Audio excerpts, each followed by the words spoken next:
I was going to reflect, with a lot of things that have been said, a lot of words I'm going to come back to about the relationship between the UK and the UAE on the economic front. And I agree with everything everybody's said. I'm going to try and unpack a little bit about what it is that makes that relationship special, what the fuel is, maybe. But before doing that, I think, not for the first time, Lord Lister set me up to talk about the FTA. He's been doing this for about 15 years on various subjects. He may say the same about me, mind you. And I will just give a little bit of a brief on where we are on the GCC UK FTA. Our biggest trading partner, by the way, in the region, by some considerable margin, is the UAE, and we expect that to be the case right the way out to 2050 on our predictions. So the biggest benefit in terms of trading relationship from this FTA should be the UAE and the UK and that trading relationship. There was a meeting of GCC trade ministers yesterday in Kuwait.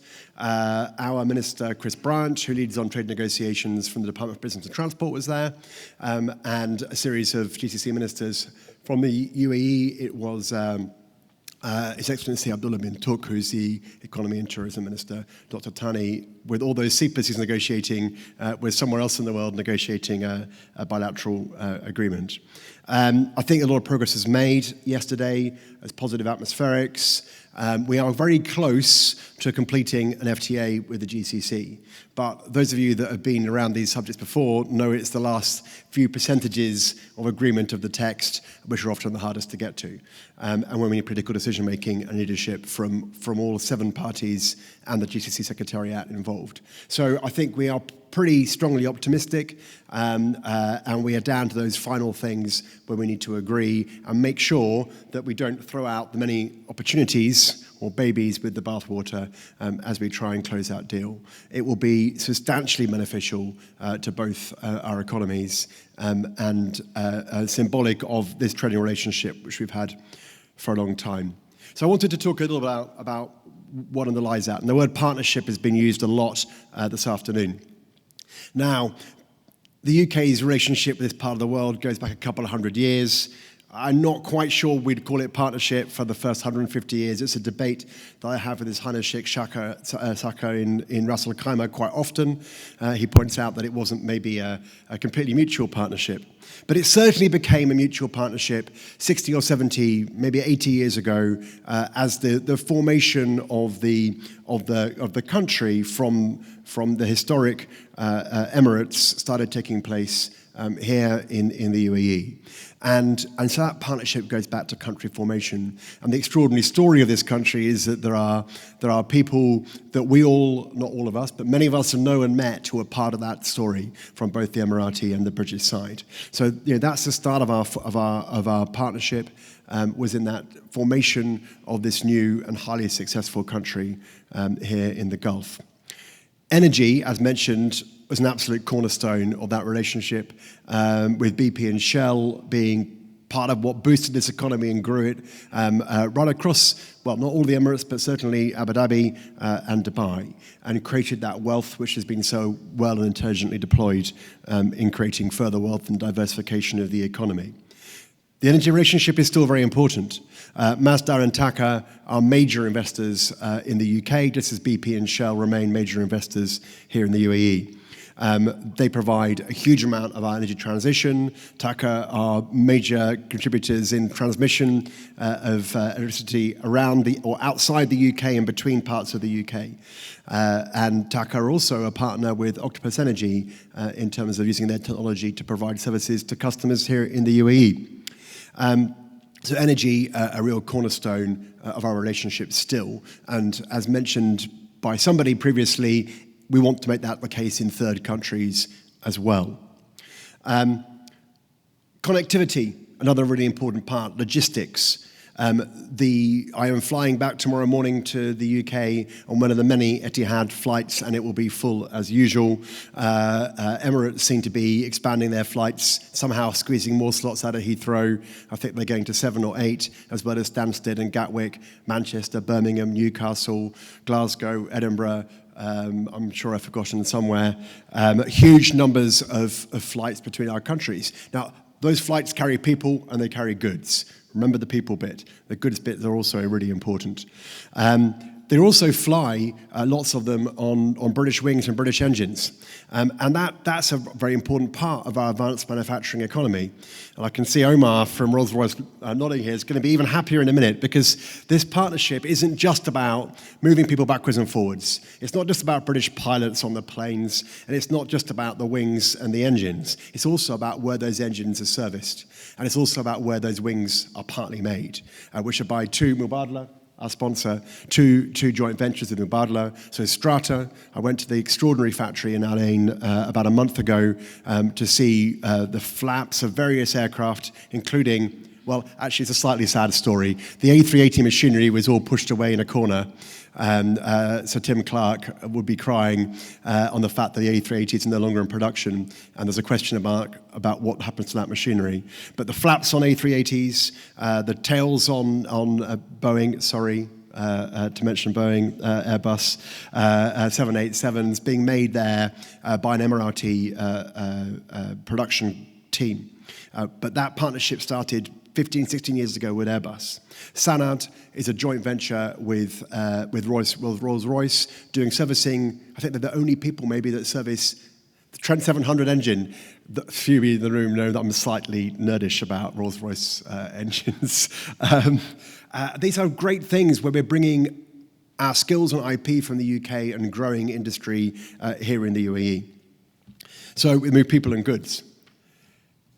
I can't talk about logistics without mentioning DP World, a huge investor in the UK, but a business which has fundamentally got P&O, British blood in it as well. That DNA from P&O is part of that footprint of DP World, and they've taken that further and further. But the innovation then returns. So DP World announced last week the launch of Box Bay, which was a fully electronic container storage system within the London Gateway. They've piloted the technology in Jebel Ali here. They're deploying it for the first time in the London Gateway. So the innovation flow, which historically might have have moved from west to east, is now heading back from east to west, from Dubai to Kent in that particular case. Finance. His Excellency Khaldoon mentioned the importance of the financial sector is a core UK strength and skill. And my colleague Andy, who's the Director of Trade and Investment here in the UAE, will talk a bit more about the industrial strategy and how it aligns between the UK and the UAE. But we seem to have two sectors which are quite closely aligned. I'm not sure either of us have worked out what the difference is. Financial services and business and professional services, these are massive strengths of the UK. They're also massive strengths of the UAE, and you can see those businesses moving in here. But it started before the UAE with British Bank of the Middle East, HSBC, Standard Chartered being absolutely core to the development of this country here, and of course of the UK's financial system as well.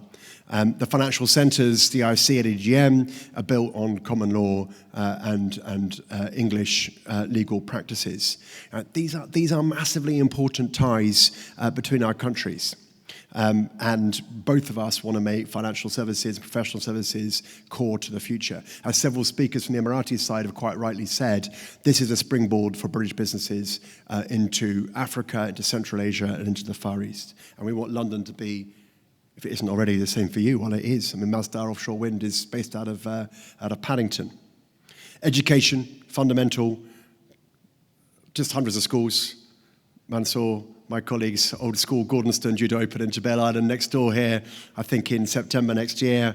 Harrow School's opening. I was with Sunny Vaki from GEMS, who's got more British schools than anybody else in the world probably. Certainly he would say that. And Lord William Hague earlier in the week. Universities.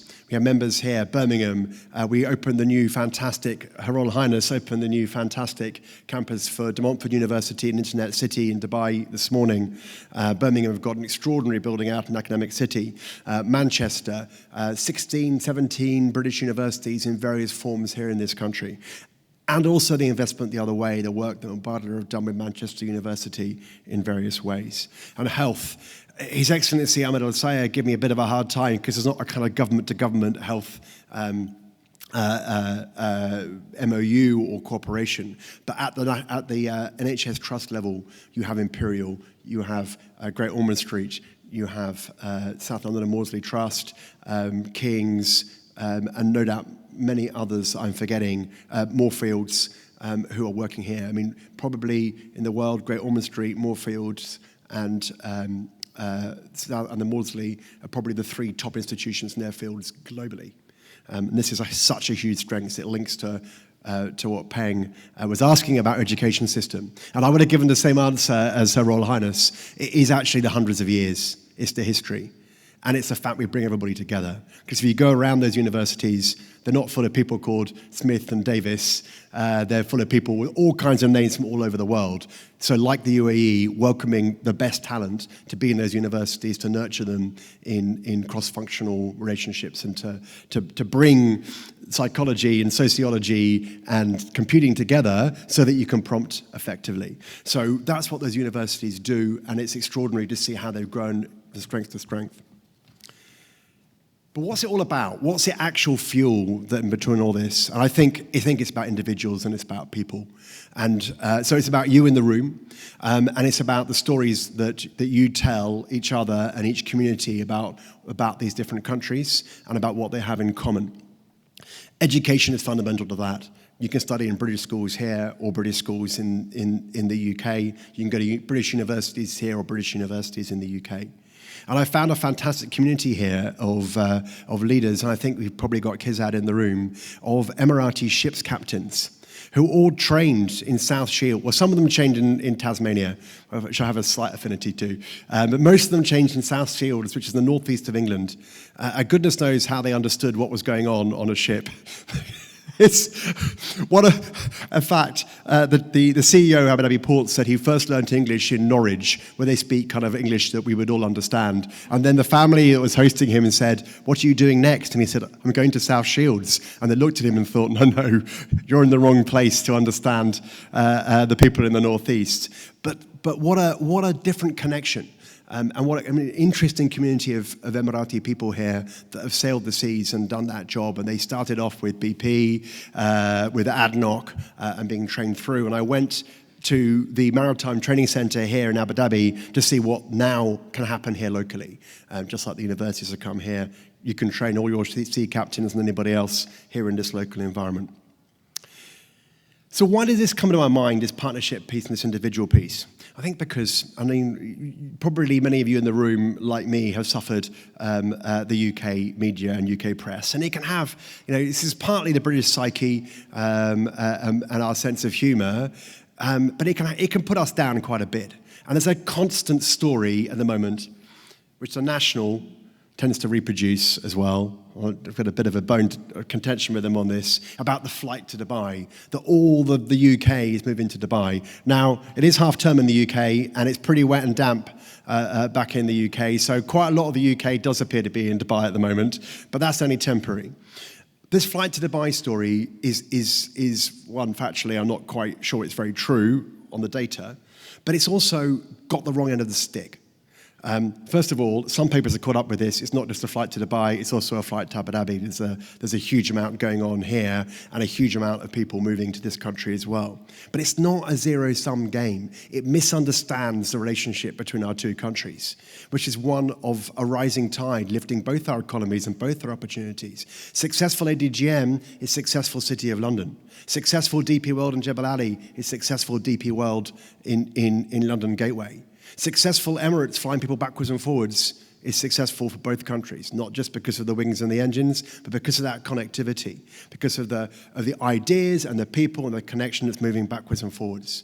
And so I genuinely believe this because I get a lot of talk about from my friends, from my colleagues, from ministers, is this a negative thing? It is not. This is about both these countries growing together, and it's about us making sure we take those opportunities. It's about common interest, seizing the opportunities that are there for us, and the complementarity that we have. Although some of that, in the education field, as I saw, you see this thing, the financial services sector, you see those things which were UK specialities being reproduced here. So, thank you very much for that. Next time somebody says to you, isn't everybody moving to Dubai? Isn't it terrible in the UK? It's not terrible in the UK. For Emiratis, I can guarantee you rain and cold at the moment, so you're going to be happy about that. We have a fantastic education sector. We have a fantastic financial services sector. We have the world's 5th or 6th largest economy, and it will remain like that for decades out. We have innovation and opportunity, and my goodness me, you have those things here as well. And together, we will be, as we have been for the last 70, 80 years, successful in taking that forward.